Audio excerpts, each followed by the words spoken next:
ఇప్పుడు పాపం కిషన్ రెడ్డి ఏం మాట్లాడాలనో ఏం చెప్పాలనో తెలియక బాధపడుతున్నాడు. నేను ఆ రోజే చెప్పిన, ఈస్ట్ ఇండియా కంపెనీ మొట్టమొదట సూరత్కు వచ్చింది, సముద్రం పక్కన సంసారం మొదలుపెట్టి దేశాన్ని ఆక్రమించుకున్నది. ఈరోజు అదాని ప్రధాని ఇద్దరు సూరత్ నుంచే బయలుదేరారు ఈ దేశాన్ని తమ కబంధ హస్తాలలో పెట్టుకొని పాలించాలని.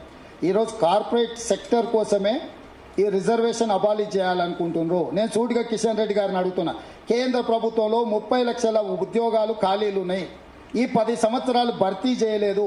ఒకవేళ ఈ 30 లక్షల కేంద్ర ప్రభుత్వ ఖాళీలను భర్తీ చేసినుంటే ఇందులో 15 లక్షలు మొత్తం ఆస్తులను సృష్టించి అందులో రిజర్వేషన్లు అమలు చేసి ఉద్యోగ నియామకాలు కాంగ్రెస్ పార్టీ చేపట్టింది.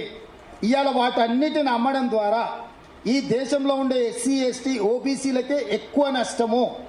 అవన్నీ కార్పొరేట్ కంపెనీల చేతులకు వెళ్ళిపోయిన తర్వాత వాళ్ళు ఫస్ట్ కార్పొరేట్ కంపెనీకి ఒక సంస్థ పోయిందంటే ఫస్ట్ రిజర్వేషన్లను తీసేస్తారు.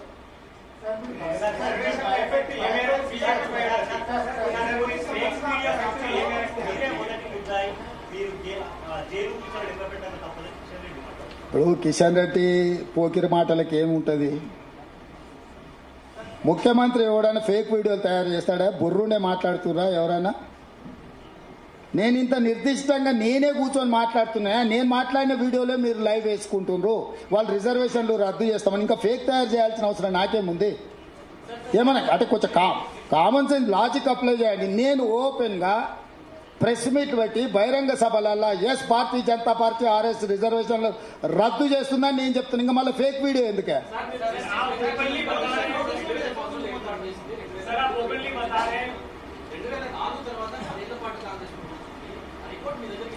అందుకేనే మేము వచ్చినాం కాబట్టి అది అమలు జరగలేదు, ఆపిపెట్టినాము. మేము వచ్చినాం కాబట్టి రిజర్వేషన్లు రద్దు కాలేదు. 2004లో నిజంగానే బీజేపీ గవర్నమెంట్ మళ్ళీ వచ్చినుంటే ఇవన్నీ వ్యవహారాలు చేసేటోళ్ళు. ఈయన వచ్చిన తర్వాత చాలా విషయాలు చేసిండు. ఇప్పుడు అందుకే ఎప్పుడు కూడా బీజేపీ కానీ జనతా పార్టీ కానీ ఎందుకు చేయలేదంటే వాళ్ళకి ఏ రోజు కూడా అబ్సల్యూట్ మెజారిటీ లేదు. కూటంల కుంపటిలో వాళ్ళకి చేయడానికి అవకాశం రాలే. ఈరోజు 400 సీట్లు వస్తే చేసేద్దామని 8 రాష్ట్రాలలో రాష్ట్ర ప్రభుత్వాలను కూల్చేసి వాళ్ళ ప్రభుత్వాలను ఏర్పాటు చేసుకున్నారు. సో ఈరోజు వాళ్ళు క్రిస్టల్ క్లియర్గా సింగిల్ పాయింట్ ఎజెండాగా ముందుకెళ్తున్నారు. రాజ్యాంగాన్ని సవరించాలి, రిజర్వేషన్లను రద్దు చేయాలి, ఇది ఒక్కటే ఎజెండా.